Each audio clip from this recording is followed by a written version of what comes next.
Hi friends. వేరేగా my friends వేరేగా తప్పుగా అర్థం చేసుకోవద్దు. ఎందుకంటే నా జీవితంలో అనుభవాలు మీకు చెప్తున్నాను. ఎందుకంటే ప్రతి వ్యక్తికి ఉపయోగపడాలని. నేను కొన్ని సందర్భాల్లో నన్ను మోసం చేసేవాడు. నా బంధాలు నా వాళ్ళే మోసం చేశారు వేరే విషయం.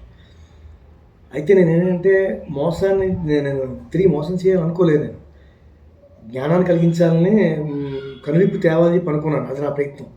అందులో భాగంగానే నేను మరణాలను ఎదుర్కోవాల్సి వచ్చింది. చాలా సందర్భాల్లో చాలా బాధలు పడ్డాను నేను. ఇవన్నీ అవసరం లేదు. నేను తెలుసుకున్న సత్యం ఫైనల్గా మోసం చేస్తే తిరిగి మోసం చేయొద్దు. మనం మోసం చేయొద్దు. ఏ సమాధానం చెప్పదు. నీకు జ్ఞానం ఉందా, సైడ్ అయిపో, మొత్తం ఇచ్చేసి, ఇంకా కాబట్టి ఇచ్చేసి వెళ్ళిపో. ఇది అంటే మనకి గడిచిన సంబంధాలు ఇవన్నీ రుణాలు అన్నమాట. నేను తెలుసుకోలేకపోయినా ఇప్పుడు తెలుసుకున్నాను. అందుకనే ఏ బంధాలను ఇష్టపడను. నాకు భయం, బంధాలంటే భయం. బంధాలన్నా సుఖాలన్నా భయం. ఎందుకంటే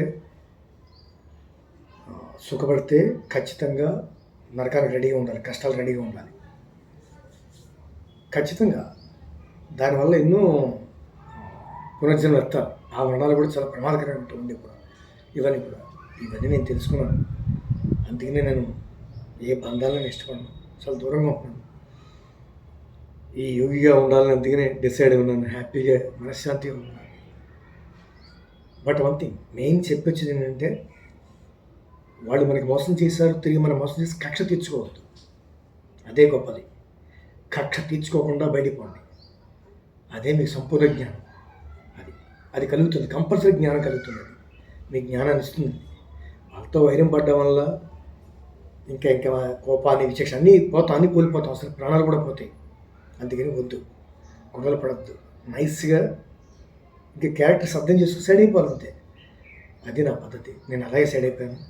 అండ్ నేను ఏంటంటే ఎక్కడికి వెళ్ళిపోయినా సరే వాళ్ళ మీద చెడు చెప్పడం కానీ, వాళ్ళు నాశనం అయిపోవాలి కానీ కోరుకోను. ఉదాహరణ, నా బంధాలు నాకు ఎవరు లేదు చెప్పుకున్నా అంతే. నా జోలికి రావద్దు, నేను వాళ్ళ జోలికి వెళ్ళను. అసలు నాకు ఇష్టం. ఒకసారి నేను కట్ చేశానంటే ఇంక నేను వెళ్ళను. కంటితో కూడా చూడను. తేడాలు వచ్చిందనుకో, ఏ ఫ్రెండ్షిప్ కానీ ఏదైనా సరే అంతరకుంటాను. ఎక్కడికి ఖర్చులు కట్ చేస్తానో కంటితో కూడా చూడాలి. నా క్యారెక్టర్.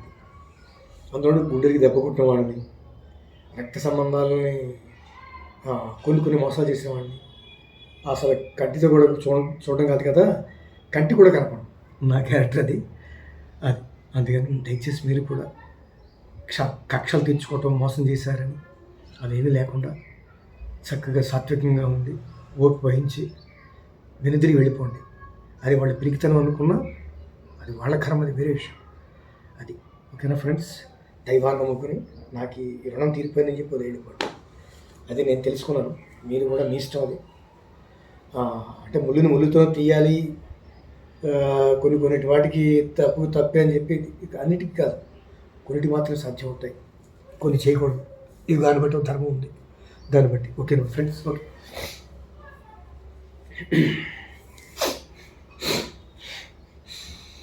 ఏదైనా సరే కొన్ని శాస్త్రాలు చెప్పాయి. ఏనుక్కి కొన్ని బారల దూరంలో ఉండాలట. గాడిదికి కొంత దూరంలో ఉండాలట. అలాగే దుష్టుడికి అసలు కంటికి కనపడకూడదు. ఇవన్నీ పుస్తకాలు, శాస్త్రాలు చెప్పడం ఉన్నాయి. దీన్ని బట్టి మనకు అర్థమైంది ఏంటంటే, టోటల్గా మంచి వాళ్ళతో స్నేహం చేయాలి, చాలా దూరంగా ఉండాలి అని చెప్పి శాస్త్రం. ఫ్రెండ్స్ తెలుసుకోండి.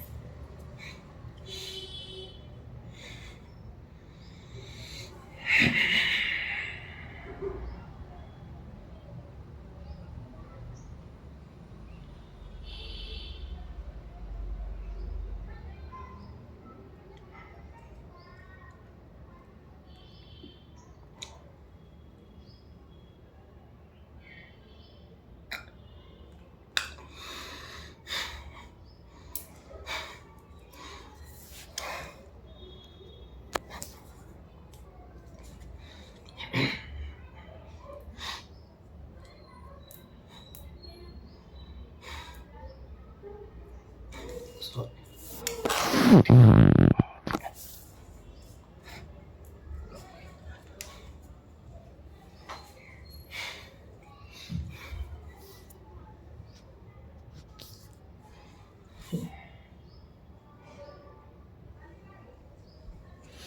జాయింట్లో లేకుండా